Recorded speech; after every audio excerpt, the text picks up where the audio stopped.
All right, guys. This is Dancer's Journey podcast, and we are here live. Well, not live, but pre-recorded, with Christian and Dareal, new teachers on the block. All right. Hello. Yes, sir. Yes, sir.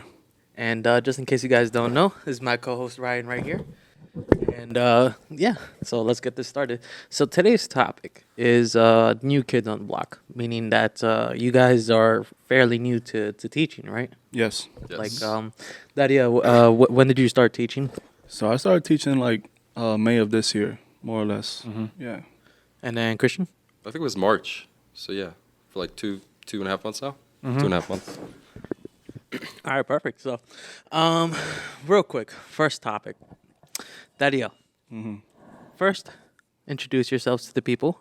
Describe to them who you are, what style of dance you teach, and what style of dance you dance in general.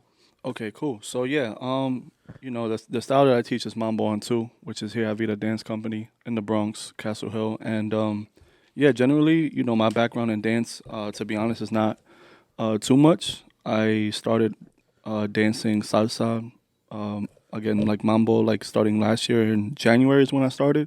So I only have like a year and like 4 months dancing salsa in general. So yeah, that's kind of when I started, and ever since then, just kind of been at the studio like 6 days a week since like November, and that's when I just been picking up on my craft, I guess. And where did you start out? Where did I start out? Prior to COVID, I think it was in 2020. I think I did like a 3 month stint at Lorenz in Manhattan, and then COVID hit like right away, like in March ish. So I kind of just like stopped going, and then after the pandemic, we were still in the pandemic, and then I came here, like I said, last year January, and just started from scratch, and here we are today. And just in case for those that don't know, there is a studio called Lawrence Land Dance Studio in Manhattan. They are run by Chris and Rosh Molina. Eventually, we'll have them here guests on the show, but in due time. In the meantime, Christian, tell these lovely people who you are.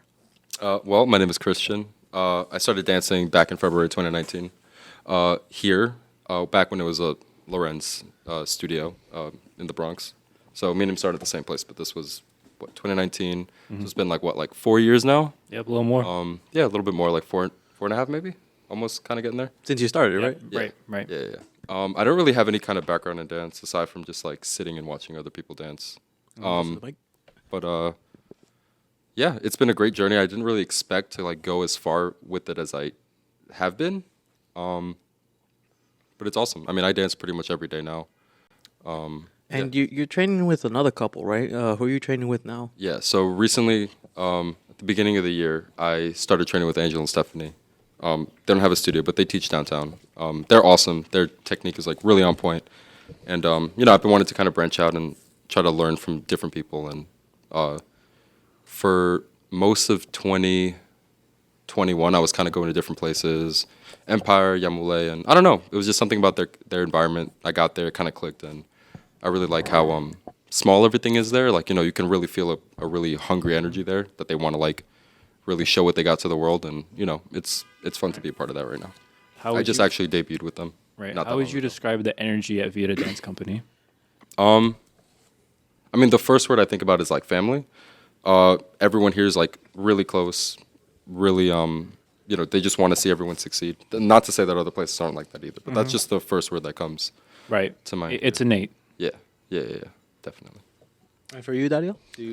No, yeah, I totally agree. I would definitely say family. Like I said, being someone who, doesn't have too much background in dance. Like when I came in here, didn't feel judged. When I first started, for not knowing much. So I always felt like there was like a certain kind of like warm embrace when it comes to, starting to dance, becoming a dancer, and then just trying to progress in your own craft. Like I said, So Right. throughout the process, I've always felt like I've had the right support behind me, encouragement, things like that. And even when you go through tough times, people really have your back in those moments. So that's pretty cool too. Yeah, Well- shout out to Hobby for really fostering that kind of environment. Right. It's awesome. Yeah. Yeah, they're really great. Now, what drew you guys to dancing? Well, just in general, I should say. You want to go first? One of the main things is I live literally like a block away from here. So yeah, this place has been here since I've like been living here. Well, I lived here first, but I guess this place has been open, what, like 10, 11 years now? Now the question is, what took so long? I'm gonna have to bleep out the word, but basically, I don't know. I was just always kind of shy to I got you one to second. start dancing. Being a yeah, but no, yeah. It took a while. I'd seen it, walking around and stuff, but I just never really felt drawn to it. But then I don't know. After a certain point, I just wanted to do something that kind of took me out of my comfort zone, made me do something different. Walked in those doors, and kind of been running with it ever since. But yeah. Oh yeah, for me, yeah, I kind of said it in my first class, and I'll probably have to, go back on that one because I started teaching in April. I said May. It hit me right after. I was like, oh man, but no, yeah, for me, what made me start dancing was, well, I'm Puerto Rican, but I didn't grow up in a household where you kind of commonly hear like people cleaning on the weekends, playing the music, stuff like that. Like I wasn't a homebody. I was like outside. I was raised by my grandmother, my great grandmother actually, for the most part. So I grew up in Brooklyn, so I was always outside. Fast forward to maybe middle school, teenage years, early 20s, mid 20s, things like that. Always going to parties and you could dance reggae, hip hop, things like that. But every time like salsa came on or bachata or whatever, I will always be asked by some girl like, "Do you want to dance?" And I'm just like back against the wall. Like, I can't do this. I can't even do like a basic, So eventually, I started doing photography for the Salsa Project, which is also located here in the Bronx. It's like their own business, basically spreading the movement, of salsa and all that. And like I said, I was a photographer for their events. So obviously, if I'm at their events, people are gonna probably ask me to dance, and I didn't know what to do. So eventually, I just got tired of that, and I was like, no, I can't keep going, showing face, and then it's like this boy don't know how to dance, like So that kind of motivated me to just start dancing, and plus, like I said, I'm Puerto Rican, so in a sense, there's like a sense of pride in that, just trying to develop more an understanding and relationship with my own culture. Right. Do you feel that salsa has opened up doors and opportunities for you? Oh yeah, absolutely. I mean, like I said, a lot of people. Every time I tell them I've only been dancing for like a year, some change. I tell them, I just started teaching, and they're like, oh wow, like, that's amazing and stuff like that, right? And for me, I don't know, I don't have nothing to compare it to, because I feel like I'm learning from people that have been in the game for like years and years and years, So I haven't met someone who's as young as me in the game of like how long they've been dancing and then becoming a teacher right away. Like, people can tell me like those who've been in it for 20 years, yeah, I started teaching also like after a year, but you're 20 years in, so I can't relate too much, but no, yeah, it's been great for me. Like I said, it's helped me just push past my comfort zone and just really, like I said, it's a sense of pride. So when I dance because it makes me feel free and I feel more Puerto Rican. Right. Okay. Good answer. Yeah. And same question over to you, Christian. Do you feel that salsa has opened up doors and opportunities for you? I mean, definitely. I mean, I wouldn't be on this podcast right now if it weren't for dancing. I wouldn't have met all these new people without dancing or anything like that. I mean, it's awesome. It's opened up a lot of doors. I mean, they're mainly dance doors, but I mean, you get a lot of stuff. I mean, even going back to the Salsa Project, that's probably one of the first times I ran into him. We didn't really speak too much, but after meeting here, we realized like, oh yeah, you were from there, and he even helped me get a gig teaching at one of the Salsa Project events not too long ago, which was really dope. So it's nice. I love that about the salsa community. Everyone's very like. That was the one at the Bronx Brewery, right? Yeah. Yes. Yeah, they've had a couple events there. That one was pretty cool. But going off of what he said, I was kind of the opposite. Him saying being outside, I was very much more of a homebody. The only other experience is really, really going out was like to like church or something. So like we'd go down into the basement. A lot of churches have like basements. Right. Having those like church parties with everyone there, and they'd always have some merengue, salsa, bachata. But and people would like ask me, but I always be kind of sitting there, my like knees under the desk or under the tables and stuff. But I always felt that groove of like tapping my foot and stuff, but I was never able to really get out there. So that was another big reason I came out here, to just kind of like let that out, Right. I feel like that's a common story that a lot of people have. They're like really nervous. They never know what to do. And it's like, if you didn't grow up with it, like obviously I didn't grow up with it in my household. Like I had to learn all this stuff on the fly. And it's like, I could barely move my feet the very first dance class that I was in. I didn't even know the music, right? Where was I going with? Fun fact: me and Ryan started at the same time. Yes, we started in February 2019. I love telling people that. But yeah. That's right. I remember I was so nervous that I just didn't know who to talk to. And I think 4 weeks into it, I finally talked to Christian because he had this like look in his face. Yeah, Ryan spoke to me first. Yeah, he walked was very shy right also. out, and I was like, "Yo, Christian, You want to go across the street to Havana, and then like that one thing led to another. But yeah, honestly, with dancing salsa, I feel like I rediscovered New York in a whole different way. Like it brought me outside of my house, and I'm like learning about all these different schools. I'm learning about all these different like neighborhoods in Brooklyn, in the Bronx, in Manhattan, in Queens. It's like sometimes we even go to Jersey, sometimes we go to Connecticut, sometimes we go to Miami. It was crazy. It's like a whole scene living thing on its own, and getting to learn about all the different places, the little intricacies of everything is really something. The Mambo community is very, very big. It was bigger than I thought. Very it was. big, but also very small at the same Yeah, time. like Yes. it's a hidden weird society. thing. I would Yeah, say. exactly. It's like one of you those don't things. you don't see it until you actually like look for it. But it's everywhere. Yeah, I'm just like, oh, I got people like in Japan now and like in Asia and just on my Instagram. Yo, it's crazy. Yeah, It's crazy. Now, some of the people out there in Asia be killing it though. But Carlos, Shout out to since you've Vida. been in the game the longest, how do you feel? Do you feel that salsa has opened up doors and opportunities? And also being for the you? youngest at the table here. Yes, he is also the youngest person at this table. But just a yes, heads up, guys. I'm 24. For those that don't know, but yeah, that's an interesting question actually, because when I first started, like I gotta say, like in terms of like growing wise, it was a huge opportunity to grow both as a person plus to meet new people.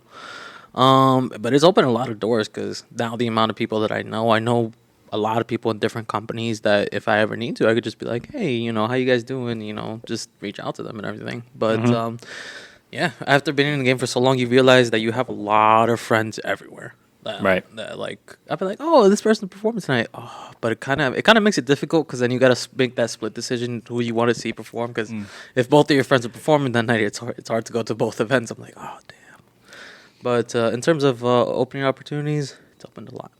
Carlos, would you still consider yourself a new kid on the block? Oh yeah. even for my age, even like I'm still looking at people who've been in the game for even longer, and I'm just like, God damn. Still. they're still getting me in the game.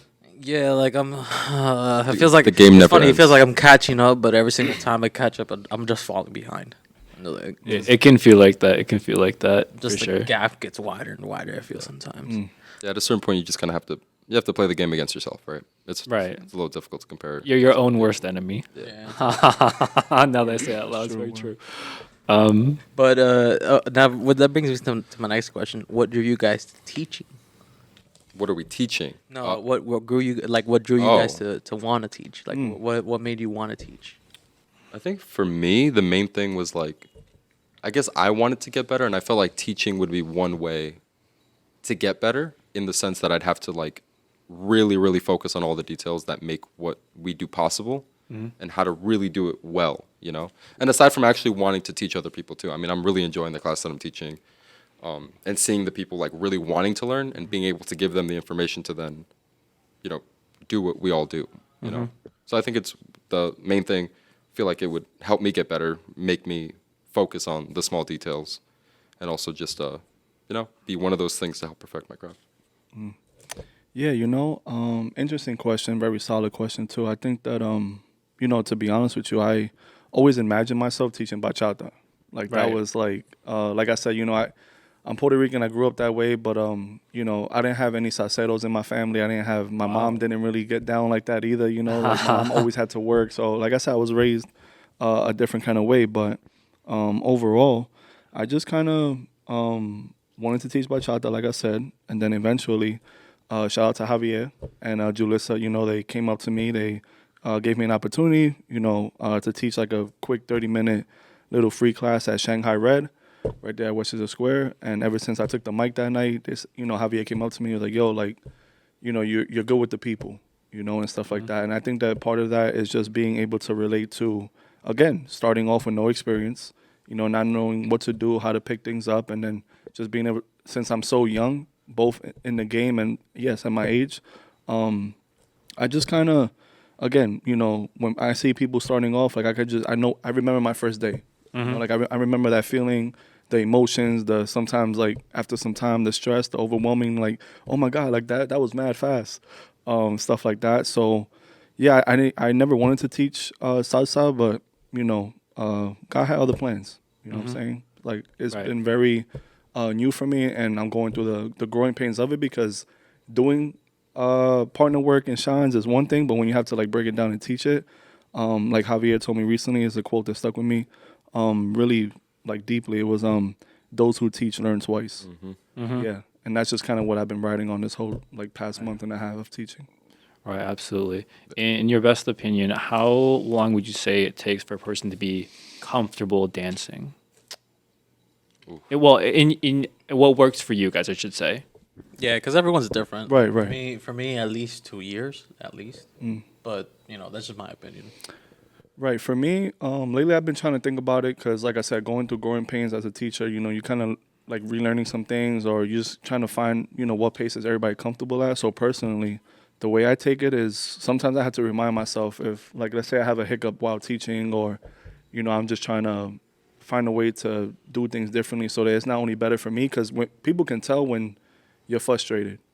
Especially as an instructor, you can't really show that too much. You kind of have to be like poker face or smiling. You have to be professional. Yeah, you have to be professional. And so with that being said, I remind myself, well, you've only been dancing for a year, some change. Like, how long does it take a baby to walk?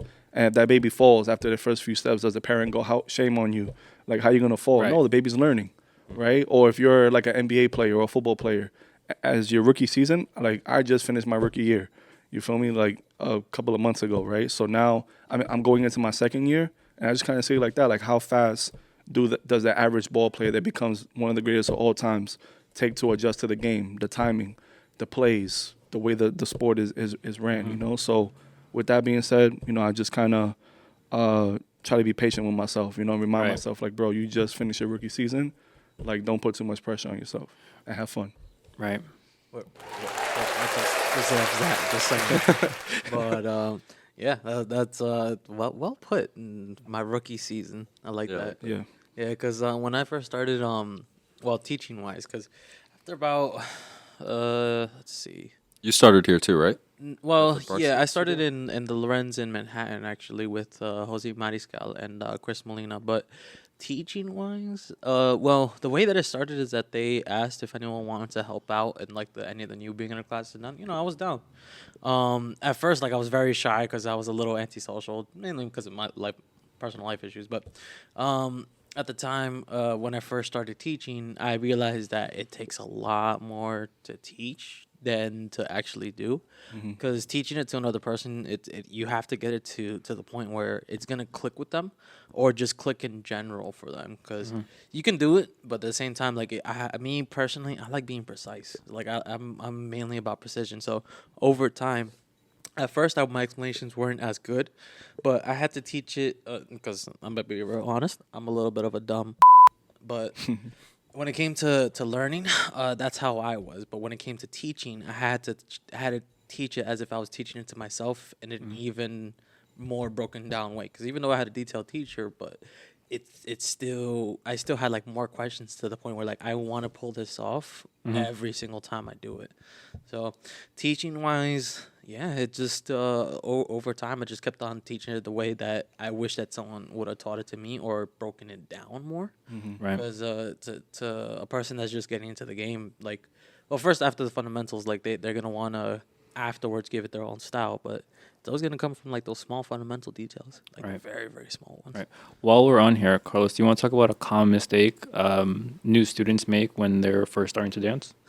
It's funny because I actually posted. But don't go crazy. Don't go crazy. Just say sorry. one. But I actually just posted this on my Instagram story today, where people, when they're focused too much on the more moves compared to fundamentals, that's where most people fail. Like a lot of people, like, yeah, they're hungry for want to get more. They think they know one thing, but at the same time, if you put yourself up in the video and you record yourself, you get to see how much of a difference you are doing it compared to your instructor, or or someone else that could do better. But yeah, a lot of people focus on the moves aspect rather than focusing on the fundamentals aspect. Right. Yeah, quality is always better than quantity. I mean, even in the class, I just finished teaching a class today. I was focusing a lot more on connection, kind of using the same moves that we've been doing, but just really making sure that everything's on point. Right. And like the more you do dance, like you said, like what's the biggest thing? I feel like people don't, or you wouldn't think about it, because when you're just starting, you're thinking about everything at once, right? And but just so all the people on this podcast know, I'm the only non-instructor at this table, so I definitely see it from the student's angle more than the instructor's angle. Maybe one day.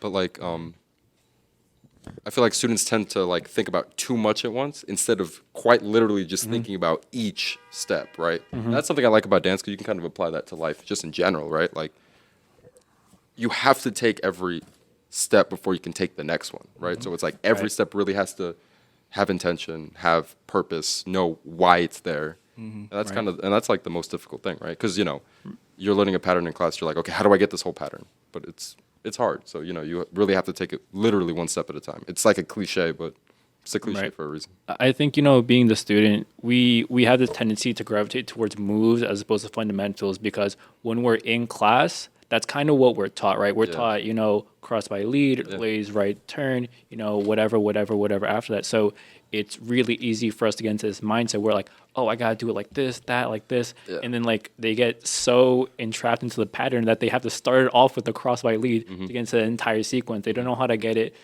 into it from another position. And that's just, you know, something that we struggle with, right? And so do you guys have any thoughts or opinions about how we can switch over, like, you know, teaching-wise from this move-based mindset to a more fundamental? Yeah, so I remember when I started teaching, I kind of wanted to create my own syllabus. Like, I literally made, like, a little Word doc on my own and kind of, like, made a whole thing. And the way I wanted to go about it was instead of, like, going stepwise, like, having more, like, concepts, right? Like, the concept of a frame, of connection, of, like, weight transferring in general, as opposed to, like, this is a step. But it's challenging. So I did also just start. So like I kind of was going that way for a little bit and then kind of retracted back to the way I was taught and the way that I've been being taught. So it's a challenge as an instructor because like you want to change and like do things differently, but also you were taught a certain way. So that's kind of the way that you're gonna sort of default to teaching. Right. But I don't know. It's hard. I guess as a student, you just kind of have to learn how you learn, and then sort of instead of maybe like really take the class for yourself. And even if it's going a certain way, you really have to just adjust it to the way that you learn. Right. So, do you feel as teachers that you guys are still learning, I guess, in terms of teaching wise? Like, do you guys feel like there's any blockage right now that you guys might have when you're teaching? Teacher's block. I think, yeah, something. Yeah. I mean, like I said, you know, like if you're gonna break something down, you have to really, you know, half a measure, right? 1, 2, 3. Have people learn that when for you it's just like you could just do that with your eyes closed, you know. So having to break it down is a whole new thing. And then, I wouldn't say a blockage necessarily, but this kind of internal battle that I feel like I go through is creative control. Like there's moments where I'm hearing music and I just want to like vibe to it the way I vibe in my classes, but I know that I can't do that because then my students are gonna look at me like, what is this man doing? You know what I'm saying? Like what is do we have to do it that way? Huh? They're like, do we have to do it that way? Right, exactly. And so going back to your question as well to tie it into what he was just asking, you know, when you're breaking it down and stuff like that, and you're taking it like slower, like also what Christian said, like quality over quantity. Like I was never a person that loved to adopt or even practice this sense of like the numbers game, you know, working in like social work field and things like that.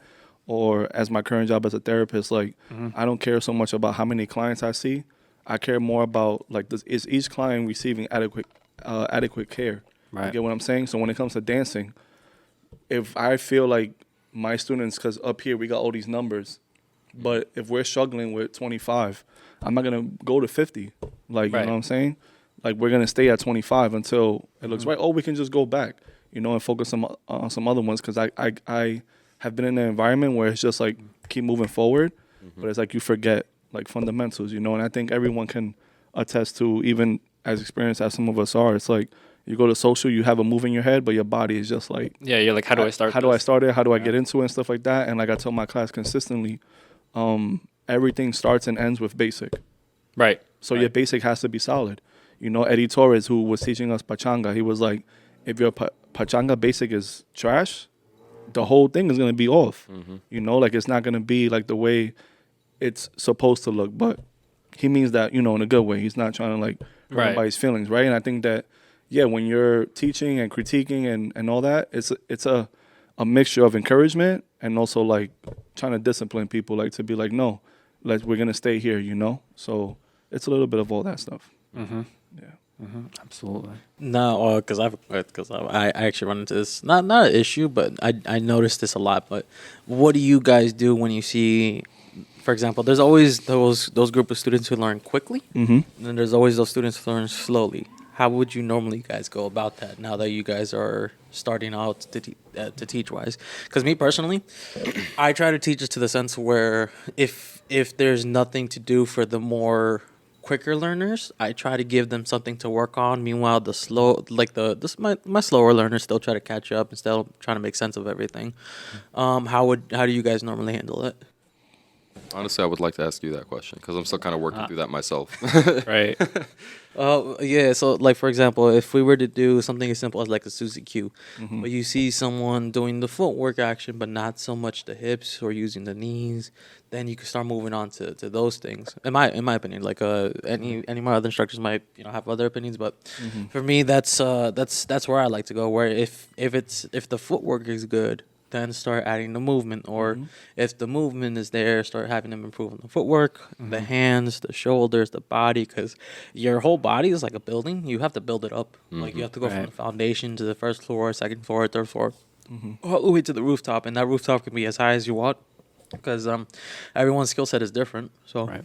We talked to Javi and Julie about this last week, and Javi was blatantly honest. He was like, Julie picks up things super fast, super quick, Right. always ready to go. And then Javi was like, yeah, I needed to work 3 times as hard. Like I had to be in class, I had to be learning, I had to be teaching, all these different things. And so you really have these two different extremes, right? There's people who just pick it up and go with it and run with it and fly with it. And I'm just like amazed by these people because you can see raw talent right there, right? And you're like, I see that person. If I have a dance team, I need that. I need that here, right? And then you see other people who are just trying their best. But those people, they show up. Like they come back to class. Like Vida here, when we talked about this at the very beginning, we said family, right? And Vida just has a strong, strong base of people that keep coming back to it for that. And we see that consistent effort. And so here at Vida, being a student, I like to say that we do teach to those people. Like we bring them up, and if they have questions, they can ask those questions in their own time, in their own right. And we just have that feeling that I feel like we really do a lot better than other studios. Yeah, for me, again, I know I don't have a lot of experience teaching, but just from my own personal experiences and, what I've experienced so far as an instructor and what I take from Javier and Julissa just through conversation is that, and this is like full transparency, it's like when it comes to how do we manage those who pick it up quick versus those who don't, the thing is that every student has their own goal. So I won't necessarily push someone if their only goal is like, oh, I just want to dance at my cousin's upcoming wedding, a little Right. basic or whatever. A little barbecue. So yeah, a little barbecue, right, during the summer. So why would I push them to do X, Y, and Z so much, unless they want it? And that's when the transparency comes in. Because for me, I wouldn't be teaching today if, like I said, after we went to DR in November for that Salsa Latin Beach Fest. Latin Beach Fest, I saw Fernando Salsa, Terry, all these people, and I was like, oh my gosh, like I left so inspired, and it's like your salsa heroes. yeah. So and then I left that experience, and then I came back here, and that's when I started hitting the studio 6 days a week, 'cause I just felt like not that I want to be like them, but I just see how much, like at their age and with their experience, they still enjoy it. And I know they work hard because you're headlining a whole thing, Right. you know what I'm saying? So, in a sense, and so for me, it's just like, again, what is everyone's specific goal and like what exactly is it that you're trying to work for? And like I told people in my class, like we'll help you with whatever that goal is. And if you Right. want to be this person that is like Maria Torres says, criminal on the dance floor, like a criminal, then I mean you got to put the work in. Like I said earlier, it's like if you're in a sport or anything like that, I tell my students that like, bending your knees, things like that, like certain fundamentals, you're gonna feel it in your body because you're putting your body into the work, So Right. yeah, it's like what is it that you want, and what are you willing to do for it? Right. Yeah, so going off what you were saying, like one of the aspects that I'm really enjoying about this whole like journey so far is like actually getting to know my students and stuff too, building that relationship, like you said, like learning what it is that they want out of it. So I have my class right now, and you can kind of tell there are certain people that kind of want it a little bit more than the other people. And not that it's a bad Right, thing. it's not a People bad have thing. different goals. Right. Like I had no idea what I wanted really when I came. Some people just like to be in the room with like- other people Yeah. listening to music. Some people are coming to social almost every week, which is Right. really cool, and you can kind of see that like work for them. And then what was the other thing I was gonna say? Like you were saying, you're gonna feel it in your body, right? it's also interesting because you're really like trying to teach people to get in touch with their body. Like I remember when I started, I mean, I want to do all these things, but again, it could be a little bit hard bombarding people with a lot of information, but it's like you're really teaching people like how to be, right? Like really how to breathe, how to move, like really try to like feel into that. Because a lot of the time in like, you know, modern life, we're just going through the motion. Like literally we're going just through muscle memory, getting up, walking, going to work. Right. Like we're stuck in like a loop. And to do this, to actually improve, you need to like interrupt those patterns, those like neuromuscular loops that we just go through. And you have to like be like, wait, no, I'm gonna tell my body what to do. Right. And it has to You have listen. to break the cycle. And you have to get that like bodily control. It's crazy. It's really hard, but it's really hard because like to make someone else do that. I'm sure you guys can admit this, but to move your body compared to like before you started dancing compared to now. Like right now, like Very like when I walk out, like just the way that I move in general, just through life is like different now because I'm like, you're just kind of like just aware, right? Like I remember when I was on Carlos's team. Shout out to Crystal for like trying to help me with my posture and stuff. Like literally, like just every day, just really making sure that I'm like opening up, right? And it's kind of a nice thing. It's like opening up, right? Like open up your chest. It's like it's as much a mental thing as it is a physical thing, right? Absolutely. Like you have to be open, like you know, metaphorically and also like literally. It's kind of cool. It's fun though. By the way, does everyone here have like an office job where at their computer and they're sitting like this all day? Yeah. I try now. I still try to move around as often. Yeah, I try to too, but like, you know, sometimes you're just on calls, like in a Zoom meeting, you just gotta, and like your body just naturally like concaves inwards. Yeah, I just started noticing that because I just started working from home. So like I'm like, oh, damn, I'm like I need to move around just a little bit. Right. Oh, I'm Shout so out glad to taking walks like every This hour. might be a good point Shout out in to the dance too. yeah, right. So what's the most important body part? Your that you- brain. Okay, second most. That wasn't where I was going with this. Christian, I'm giving it to you. I'm giving it to you, Good bro. answer. What's your most important body part? Okay, well, I know what they want me to say, but it's your brain. Second most important, your feet, because it's what connects you to the ground. Okay, It's like the bookend. You have the top and the bottom. Both are extremely that's important. right. Can you go more into that? Okay, well, they asked me this because like I guess all of last year I was getting really into feet. Pause. Yeah. Not that way. Yeah, just just- more just in foot health in yeah, general. just a little more context. So we sometimes not make fun of, but like we sometimes take a little jabs at Christian because he knows a lot about feet. Yeah. I'm not gonna lie, they're actually very helpful facts. Yeah. They are. Shout out to the Barefoot Sprinter. He's Yo. this like influencer on Instagram. I found him. You know, he was putting me like he just puts people onto a lot of like foot health stuff. Like people forget about their feet, and yet we walk all the time, we're just completely ignoring them. And like you know, like modern shoes like smash your feet together, and like So there's like lots of different like foot things. And since I've started to focus on these things, I feel like my dance has improved exponentially. I my athleticism, running, like playing sports and stuff. Like that's really how you ground yourself to the earth, to the ground. You know. So to someone that's starting out, what would you recommend them for foot exercises? I should say, or like what should they be on the lookout for when it comes to dancing? That's a good question. Really just honestly spending time with your feet, like just remembering that they're there, really, and just like trying to use your feet and getting shoes that don't like crush your feet. It's like a difficult thing. I mean, I like dancing barefoot sometimes. That's always fun too. Honestly, just like be in your house barefoot. There's no need for these slippers. I mean, they're comfortable, but like just be barefoot. You know? Sometimes- we were made like this. It's Yeah. okay. Sometimes I'll see people like they'll dance barefoot and like you can see their big toe is like angled towards their pinkies, but like you know like people like you know at Squat University or barefoot. I can attest to this. I know it's a little TMI, but I can attest to it. Yes, but like your big toe should be angled the other way, Yeah, away your, from your your feet literally are like your hands. They splay out. They're supposed to grab the ground. right, and then But- it ends up being like this. Yeah. Our thumbs end up getting crushed in. And that literally does affect your balance, right? Like It does. Like does. I explain this to people, right? Like if anything, like my biggest thing is like your foot is like a tripod. It has 3 points.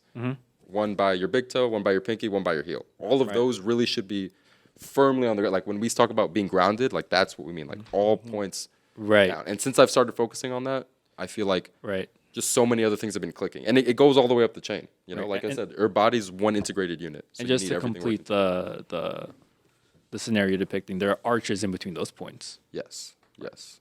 People talk about like foot support and all this stuff. Like the cliche is like your foot are the support, right? Like we didn't need shoes. Like obviously shoes help. You don't want to be barefoot all the time. Right. There's a reason we made shoes, but sometimes there are other reasons like aesthetics or status with all these other kinds of things. And not that that's a bad thing, but it's everything has its purpose at different times. While we're here, do you guys want to talk about how we step our steps? Do you guys want to talk about ball flat? Oh yeah. Might be the best time ever. Oh yeah, because this would definitely benefit a Yeah. lot of people. Yeah. I mean, it's like, does anyone else want to go? Or I guess Take it away. I mean, basically, it's about an intention, right? Like even like the way people walk, like we walk like heel, toe, Yeah. heel, toe, but like our feet are not like balls, right? They don't roll like that. Like, it's ball, heel, right? And it's about taking smaller steps. We're New Yorkers, right? We go Yeah. outside, we're fucking running. We're just We walking. heel strike. Yes, we like hate ourselves. We're like banging into the ground, like Right. we have somewhere to be. We do have places to be, but like you end up forgetting that you gotta just relax a little bit. I feel like my biggest cue is just taking smaller steps, and just by doing that naturally, you'll heel strike less and stuff. Yeah. And that's how you dance. Yeah. Like before, I used to think it used to be balls on the feet, but then after like long time, you notice that it's a mixed match. That sometimes it's balls, sometimes Yeah. it's the Yeah. foot. Sometimes you need to put your whole weight. We have some people out there. I forgot where we were. No, that's okay. Nah, that's good. I think y'all were talking No, about. we're talking about feet. We're talking about feet. We talked about the tripod. We talked about ball flat a little bit.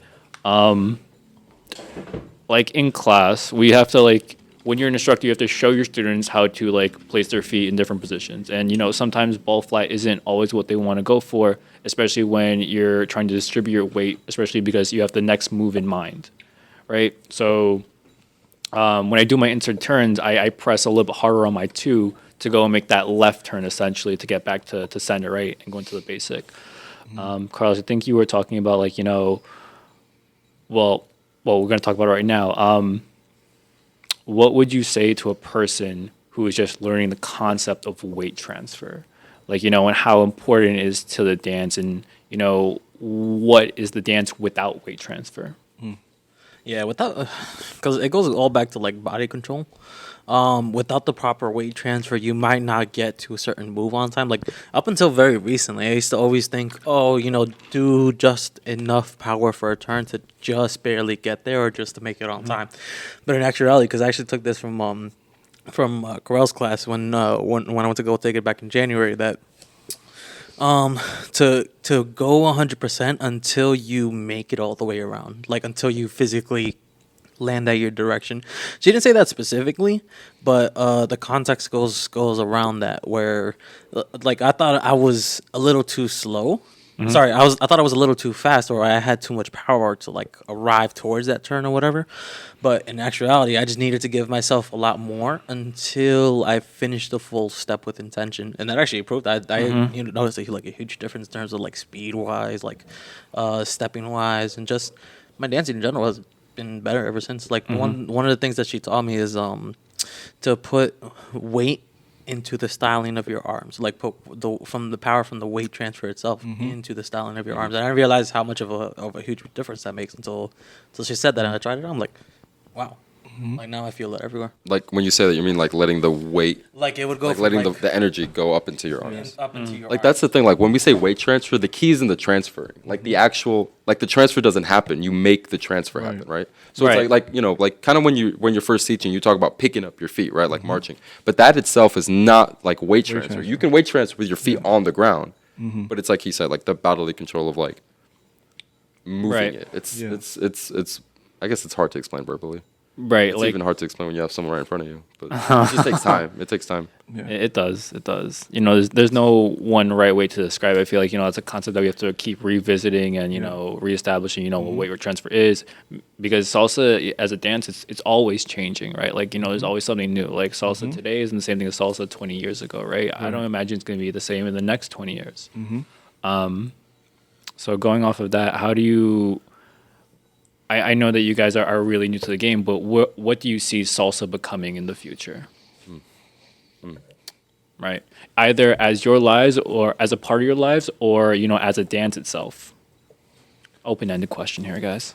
Oof. Right. No, I mean, like we mentioned earlier, salsa, the community itself, it's big, but then it's small enough where you just kind of see the same people, in certain places, right? And I just think that if we're talking the future of salsa, I think it's just the hope that I have for the future, rather than what I think it will look like, is that the younger generation would not like abandon it, because had it not been for me being exposed to the salsa project, something like something that wasn't around Right. 8 years ago, if it wasn't for them, I would have never really had an interest or probably maybe taken an eye to like salsa and my culture specifically, So I think that each person that ends up adopting this dance, and making it a part of their lives, then you can go anywhere in the world, Right. and you can dance, So I think that if more people continue to not let the style of dance, the artistry behind it, the music, the culture, if it ends with our elders, then it'll end there. But if the younger generation picks it up and carries it on, then it will just continue to spread across the world. And I think we're definitely part of that group, right? Absolutely. Like, I mean, yeah, like New you know, generation. yeah, basically. I guess we'll be handing it off. I mean, if we stick with it long enough, we'll see what happens. Yeah.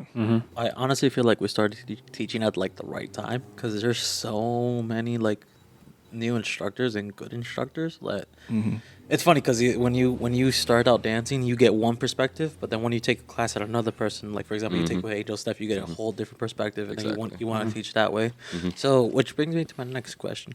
For as far as instructors wise, because this is going to also relate to how you possibly want to teach. But what's I guess one or two traits that you notice every great instructor having that you want to adopt or that you guys are implementing yourselves? I would say confidence, and I know that comes through, their experience and how good they feel, and I think that a lot of it also is people that dance as if they have a mirror in front of them and they're just kind of like smiling at themselves, things like that. And yeah, I don't know. It's just people that free themselves. Like I try not to count as much throughout my whole class. I try not to constantly be like 1, 2, 3, 5, 6, 7. I kind of just, like I said, there's moments where, yeah, my class will ask me, count out or call it out, things like that. And I have told them specifically, like constantly, like it's hard for me to say 1, 2, 3 crossbody lead now. Like, like at the same, like simultaneously to constantly do that. Yeah. It's tiring and it's exhausting. Oh yeah. Yeah. But if I'm able, me myself, as your instructor, to focus on the music Yeah. and watch me just like, Right. weight transfer and things like that, because Julissa is really heavy on that. She's heavy on driving your body into a motion and stuff like that. So if I'm able to do that naturally, then I think that will allow for me something that I see in others. When we go to Congress and stuff like that, you'll see the person that's like teaching a workshop. Are they constantly going to be like 1, 2, 3, 5, 6, 7? No. Right. They're going to end up like just being like, yo, off the script, I'm about to just like, that's wild exactly out, how it is. body roll, Absolutely. do stuff like that. So when I see that, I'm like, yes. Right. You know? By the way, I just noticed that when you saying it, we kind of speak in like syllables of 3: crossbody lead, ladies right turn, inside turn. I just noticed that with how he just said it. Like there definitely is something there, right? Like we're trying to like replace the numbers with syllables. Yeah, like Susie Q. with the rhythm. Yes, Yeah, Susie yeah. Q. Yo, I just Something I really like about Eddie with taking his classes, like the way he sings the numbers. I feel like that actually really I do helps that. too. Like I haven't done that, but I think I need to start. 1, 2, 3, Yeah. 5. And I guess gonna go what you're saying. It is super hard, like having to count and also say it at the same time. I mean, I remember Yeah. Julie, Flocka, they were always saying that like I call it too late. Like they have to like get to it. And like especially because like my class doesn't have as many people now. Like as like today we were lacking some files, so I had to jump in. So like to do that while also being in line, and then the person might not do it right, so I'm gonna have to. It's like it's a lot. Yeah, it's yeah. a lot doing that. Yeah, I do be counting a lot of the class though. Yeah. Yeah, for me when I first started teaching, well, I kind of adopted it from different people that I've already seen like teach for like a long time, like Javier, Jose, Christopher Molina, a couple other instructors, but they would say like their movement like not right before, but kind of into every step. Like for example, it'll be step, step, step, step, tap, step.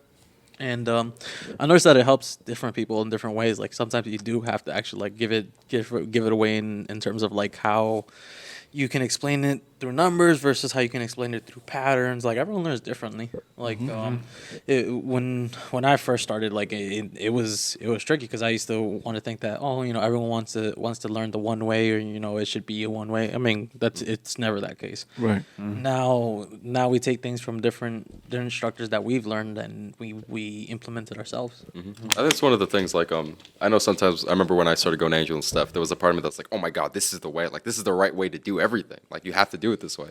But I think part of it is also, like, different people just click with different people. Like, someone might like going to my class for some particular reason, not even, like, because we're all teaching the same thing at the end of the day, right? Or Right. we try to. Yeah.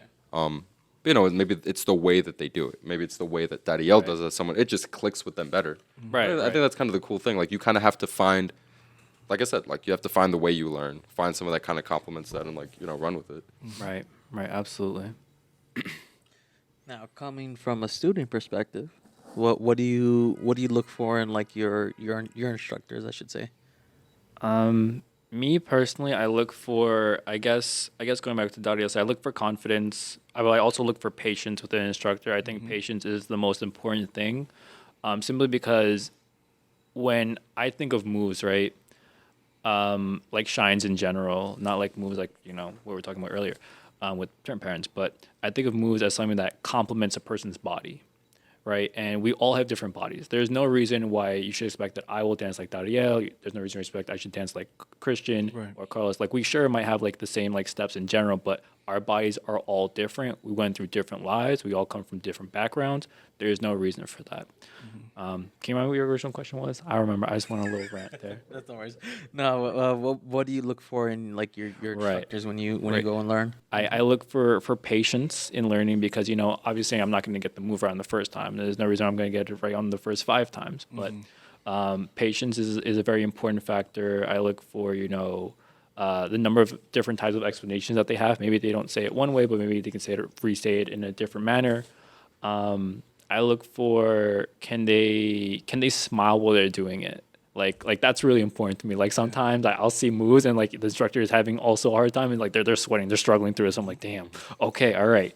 And then I guess I look for the concept of simplicity, but that's a me factor, right? Like at the end of the day, I like a nice smooth salsa. I like moves that really, are simple and elegant. I'm not a big fan of like, going crazy or doing any of that stuff.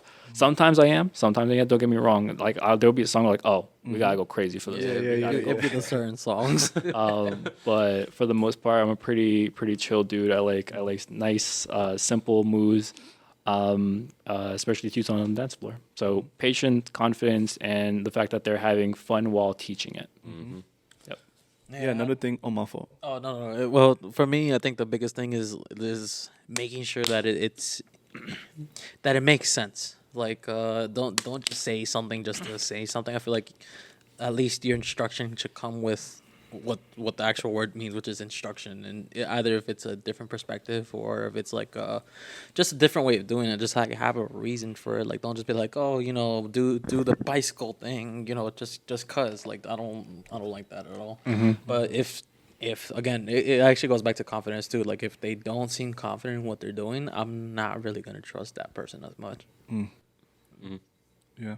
No, I was just going to add on and segue off of what you said earlier when it comes to, because I am still a student, and I'm learning from a lot of different people and, picking and choosing, what techniques, how they explain things. There's some geniuses out there, that break down things in different ways, things that are simple, like a basic even, Right. Like, try this or try that. And I'd be like, oh, snap, that was pretty cool.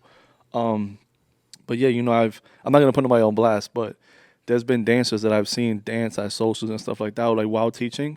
And one of the things I also adopted recently as I teach is like sometimes, my students don't tell me this, but I know I do it. I'll be looking in the mirror and I'll close my eyes, while I'm doing the basic because I want to feel the music. And then certain songs, I try to imagine where in the world would I be listening to this song? Like there's certain songs that make me feel like I'm in a like Havana in Cuba, you know, and like the lights are dim. It's like 8 o'clock at night. It's nice and it's like hot, but not too hot. Right. And, like you got like a floral shirt on, and you know it's just the lights are dim, and there's a Wow. bar that's like dark and ominous a little bit, but with a little bit of light, and you just like see that girl sitting across the table, and you just I don't know, go on a dance floor and like there's like little lights around you. Like sometimes going there, and I've seen people that go into like this. I don't know how to explain it or what's it like, almost like a trance. It's trans. Right, yeah, right. That was the word I was And they just end up like doing like they just you see them filling it out for a little bit, and when they open their eyes, they just and they wild out, but like in a good way, you know. And Right. I try to embody that in my style, you know. Like I said, like there's moments where I'm like, if you listen to the song, Right. listen to the message, what is the person saying, what are they trying to communicate, and how can you make that interpretation with your body? You The know, song and makes so- you visualize Yes. a whole fantasy or Yeah, something yeah. something of the sort, right? You know. Yeah. Yeah, you got to really embody that. You know? Yes, absolutely. I was just thinking, like you saying that, I'm thinking about Julie because she does that a lot. Like you saw Oh, she yeah. dance with her, she'll close her eyes, she'll go somewhere completely. Yo. different. It's amazing. Yeah, it's yeah. amazing. And you get a little scared, like, oh my god, what am I doing?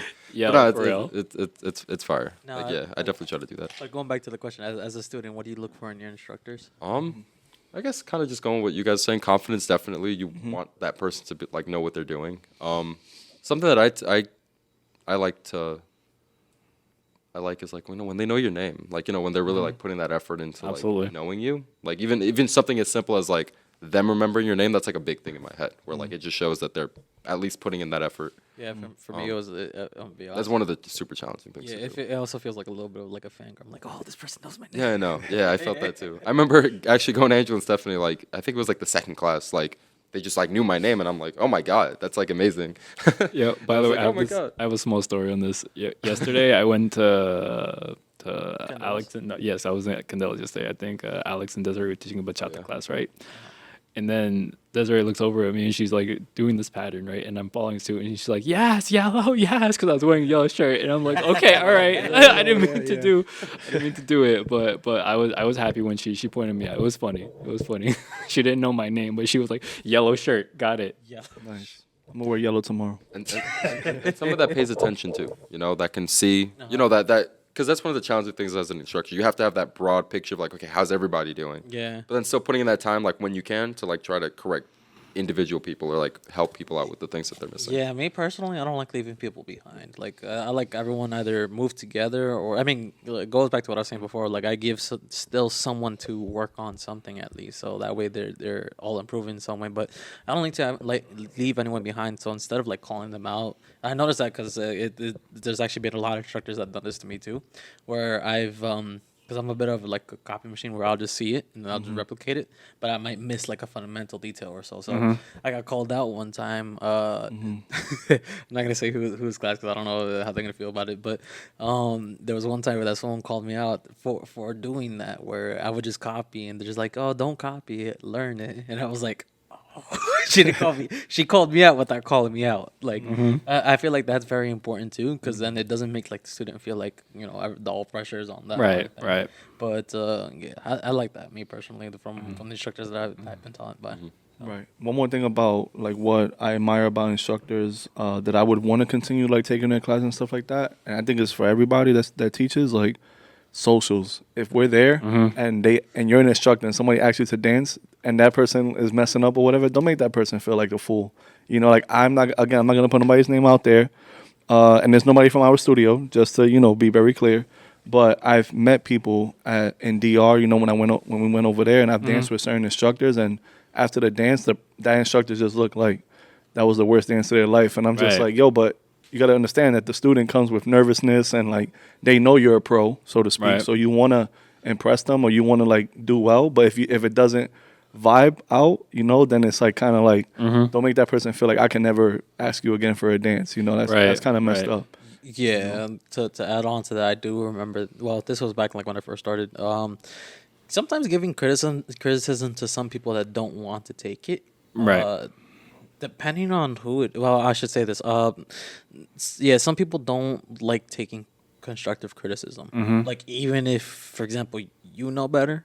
I'm not gonna shout out any names either, but even if you know better, like you shouldn't just shrug it off. Like it's not like we're trying to teach you the wrong way. It's just like we're trying to actually help you. Yeah, there's a reason. Yeah. Like it just like, is me personally. I try not to correct anyone that doesn't ask for it. Like if you ask for it, I'll definitely help you. Like I'll help you make like be one of like the a solid social dancer. I can't say the best, but one of the solid social dancers. But yeah, I just me personally, I just wish that some people would take constructive criticism a little bit better, or receive it a lot better. Right. Like giving criticism and taking criticism is both an art. Like how you have to know when to take it and you have to know how to give it. Right. Like you can't just be like you got to do this in a certain voice, right?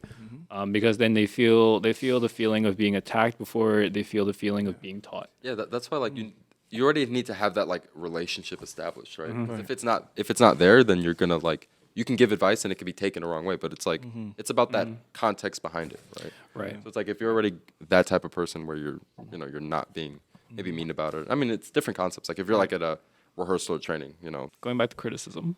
Yeah, going back to criticism. Yeah, in my opinion, I just feel like, well, for me at least, I take all criticism, whether it's necessary, unnecessary. I still keep it to thought because who knows, maybe it might come handy in the future. But here's the thing. To those that are still learning, I don't feel that you should take criticism from those that haven't pulled it off in the way that you want to pull it off. Right. So it sucks because there's a lot of people that think that they know better, but they themselves are still new to that move or new to the game as well. But it just sucks that because they might lead them in the wrong way. Right. Not wrong way, but like in the way that could have been easily done better compared to others. I think like it's like where the criticism is coming from the person giving it, and it's how good their explanation is of why you need to be following this. Like what's something that I can think of? Nothing off the top of my head, but I've definitely been given advice by many different people, and like I'd say a good portion of it was very true, especially with they have one vision of how a move should come out, but of course I have a different body and I might not be able to pull it off in the same way that they can pull it off, but I can see what they're trying to do and why they're telling me it, and then like I'll keep it like as a mental note. Yeah. Now final question.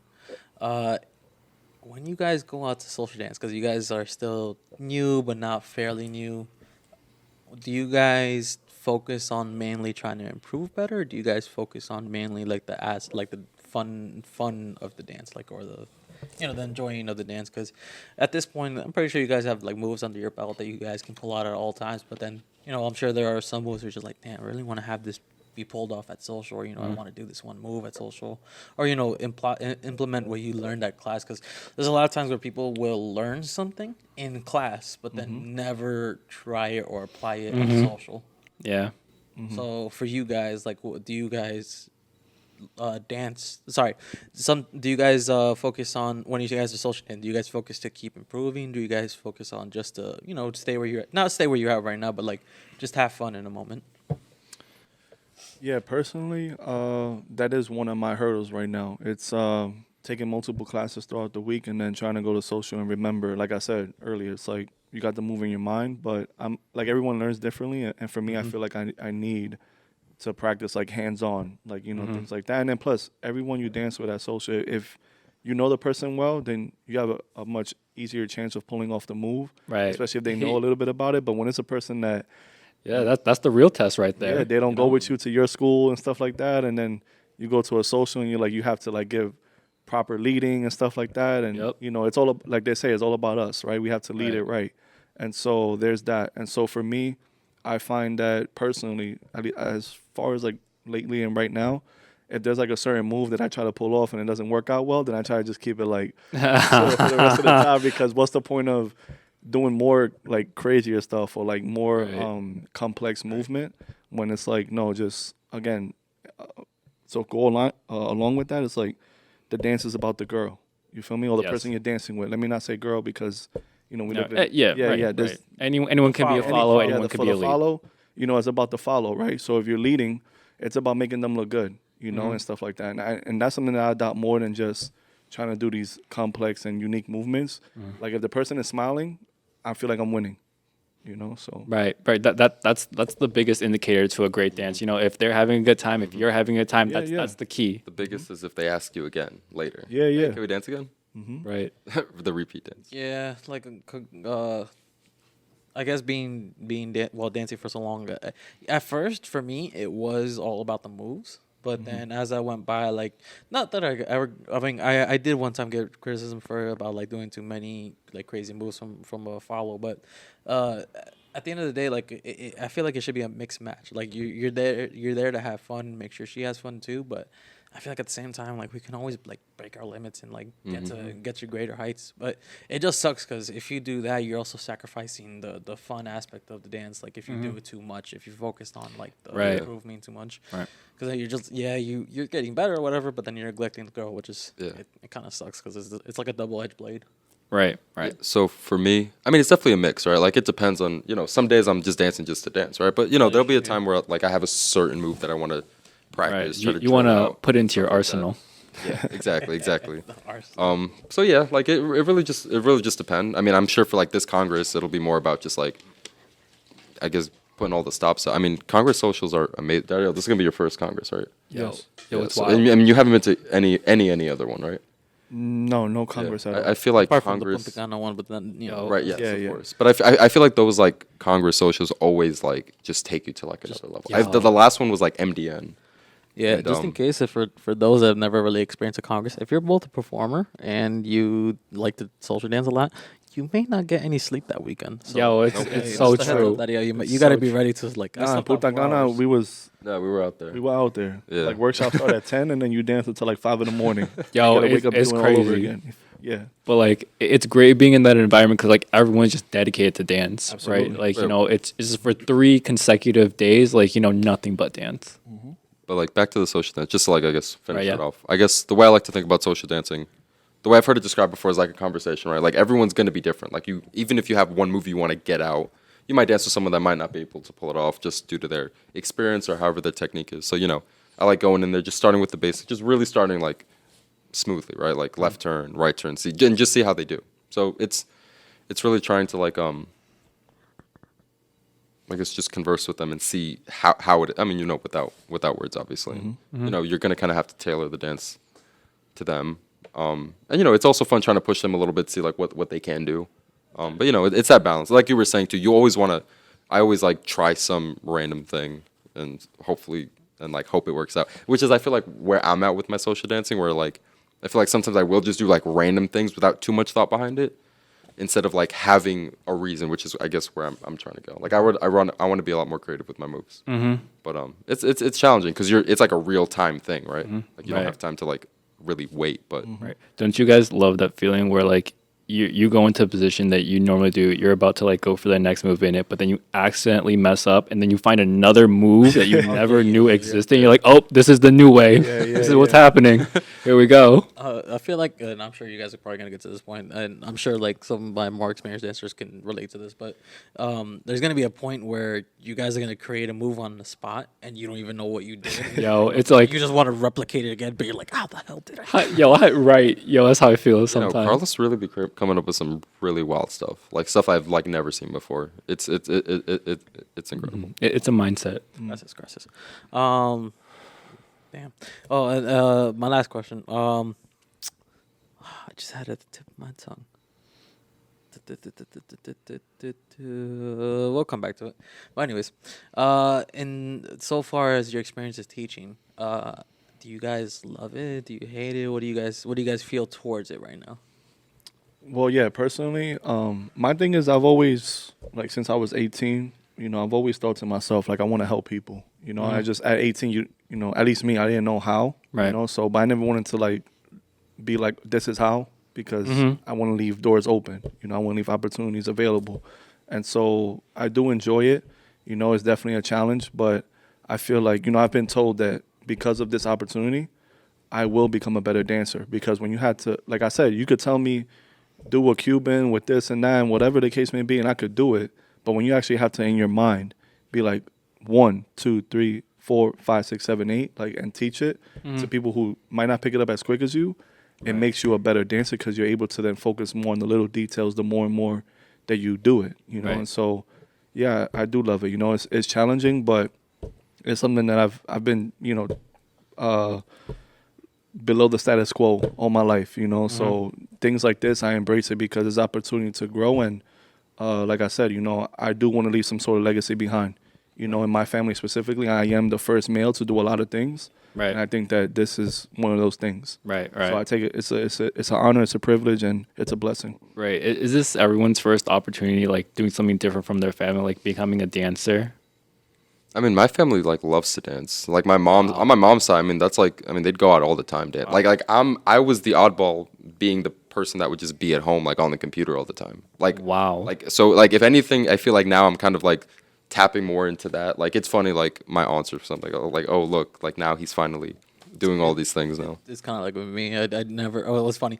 Everyone in my family, well, except my sister, because after a while she started learning too. She started learning after me. But when I was 14, I was the only oddball out because I'm the only one that knew Mambo / Salsa.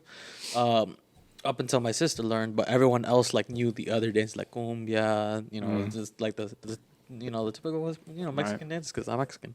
But Dude, we gotta get some cumbia dancers on here. We're trying to get some. eventually. I'm trying to learn, so we gotta find some instructors. But I remember my question. So, do you feel like dance has made you, being instructors has made you a better communicator? Yes. Because I've noticed that for myself. Yeah, absolutely. I mean, even outside of dance, you're saying, right? Yeah. Yeah. Not only just in showing other people moves, but again in listening to music, you know, and trying to understand what the artist is saying, you know, because they're communicating through their lyrics. The Right. musicians are communicating through their instruments. And so you have to pick up on both, and then you have to be able to say, what is that person saying? What is that artist singing or saying? And what is the musicians, what are the instruments trying to tell you? And you have to learn how to take that and not say it verbally, but through your body, you know? And Right. so it just helps you. Right. Nonverbal communication. Nonverbal, yes. And then so, yeah, absolutely. You know, because not only that, as an instructor, it's like in my job, like I always tell people, I'm a therapist. If you're seeing a therapist and they don't have a therapist, it's kind of a red flag, you know? So even in my growing pains as an instructor, if I'm not communicating with my supervisors, so to speak, or my higher ups, or the people that inspire me, if I'm just kind of like shut down and closed off, then how am I being a good communicator? I was gonna ask you that because I was gonna be like, wait, do you have a therapist? No, I do. Daddy has a green flag, ladies. Just I do as Who well. therapizes the therapist? I have a Yeah. I don't therapist think as that- well I don't think too. that's the word. Right.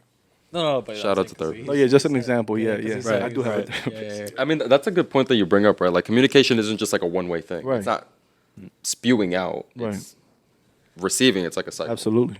Yeah, no, that's a good point. I like that. Yeah, I feel like I've definitely gotten like a better communication overall. Because, well, I mean, apart from, in a way, like when you become an instructor, you kind of become like your own brand, like your own person. So you have to like make sure that you're on point, that you're representing yourself well. Because at the same time, that like because when you first started, you had people that you were looking up to when it comes to like idols. Like I'm sure it was either Javi, Julie, or like Angel, Stephanie, or just someone in general.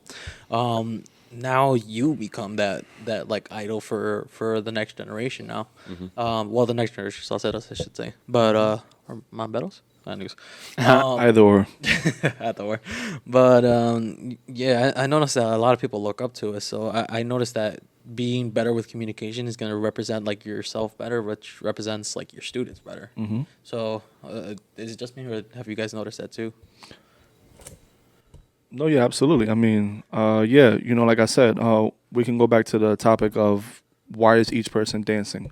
You know, what's your goal? You know, Right. and that conversation is crucial to being a communicating and then knowing what the person is looking for. You know, and how do you then take that in a classroom full of people with different goals, different dreams, different aspirations, but how do you still reach a common goal for yourself? Right. You know, yeah, in a sense. By the way, did we ever go around the table and talk about our goals with dancing? Like, you know, where we hope to be?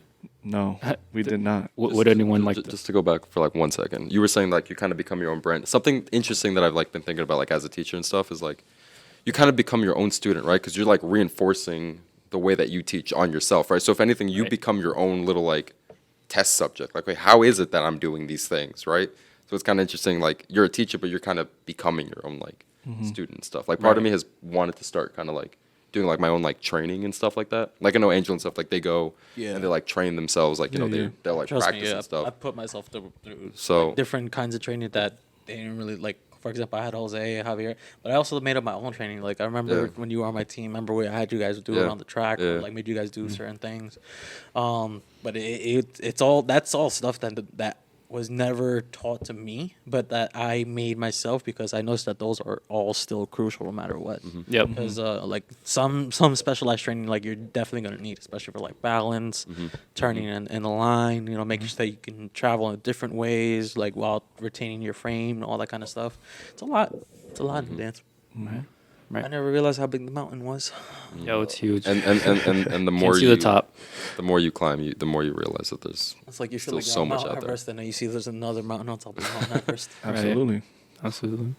So back to what Ryan was saying. Right. Carlos, while you got the mic, can you let us know what your goal with dance is? Well, at first it was this, the dance till I die, but now, Solid answer though.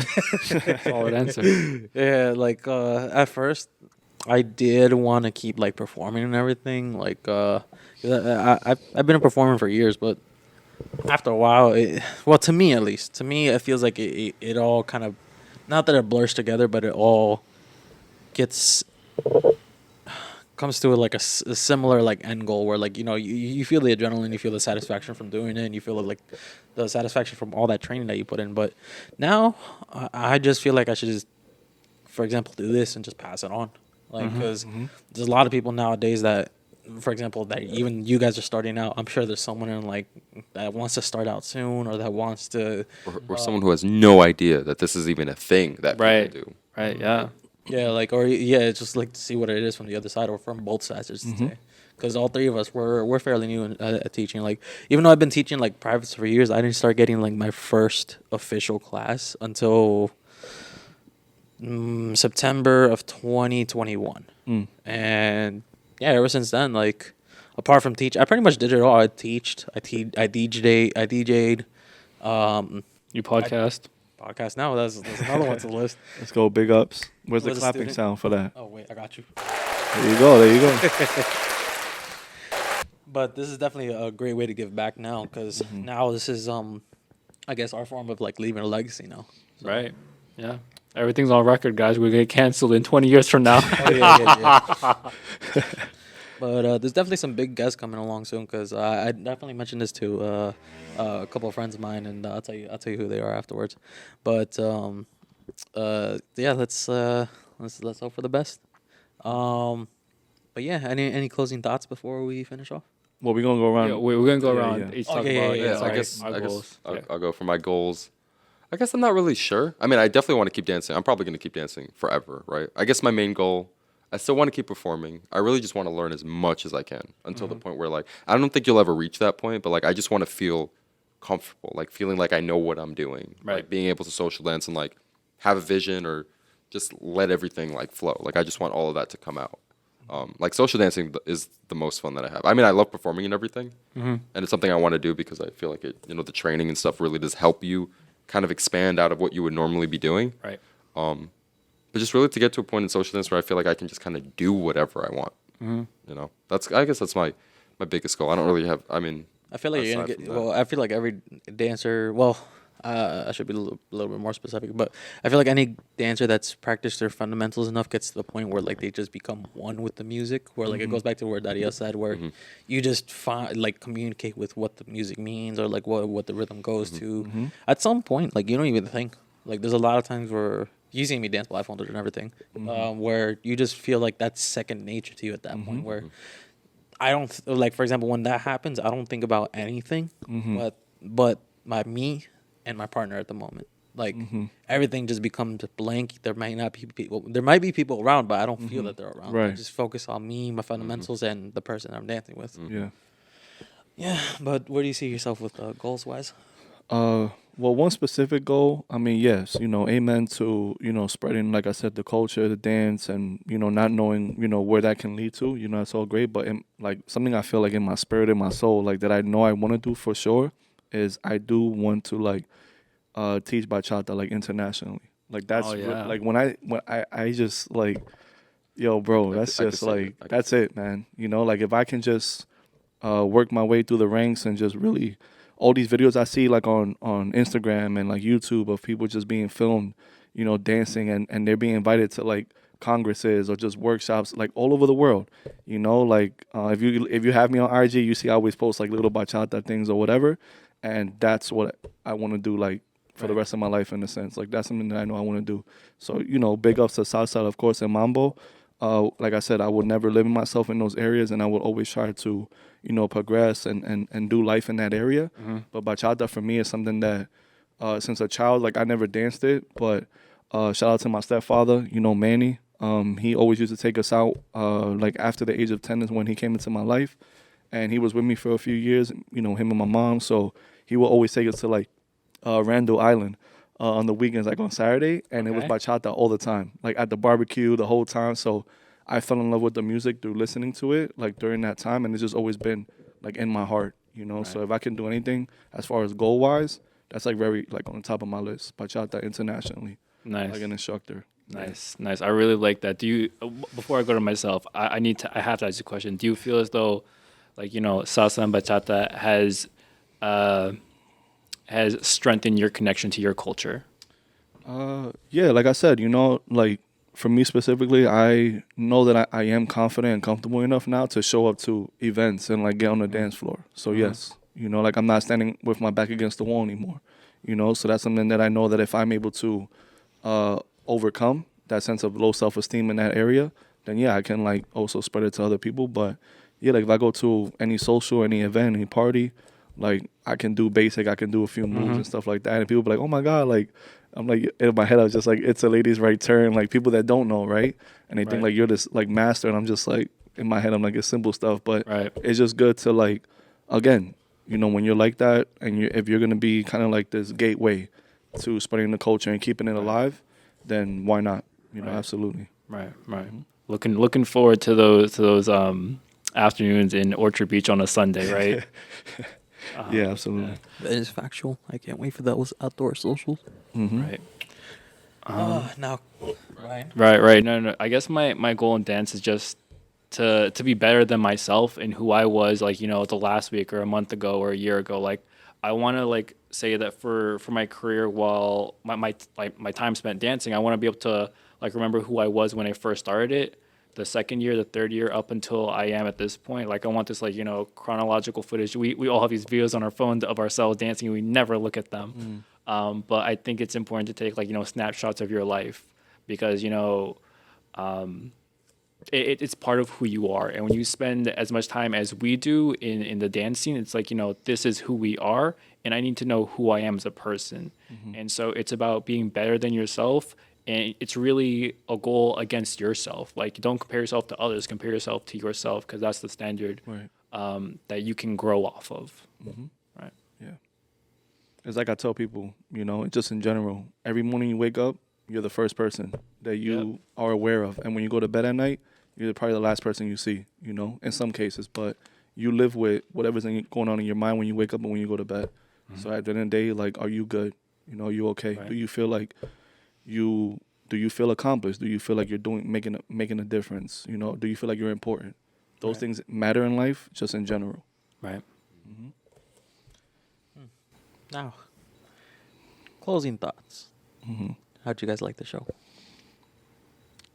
Oh, this was fun. I like hearing all of our voices super clear and crisp in headphones. It's awesome. No, this is really cool. I like it. Yeah, for me, first and foremost, yeah, you know, thank you for the opportunity. This is definitely an honor and a privilege. My first podcast ever. So, you know, again, this is something that I also tend to watch on my personal time, you know, different podcasts on different things. So to actually be a part of one, obviously a different experience. And again, it's just, thank you for the opportunity, Carlos and Ryan, for this. And yeah, man, it's been a pleasure.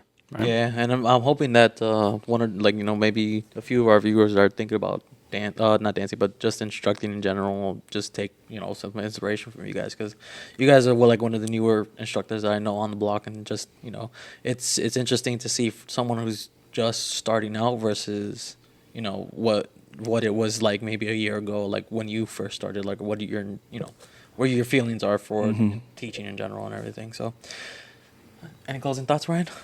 I guess, thank you guys for coming on.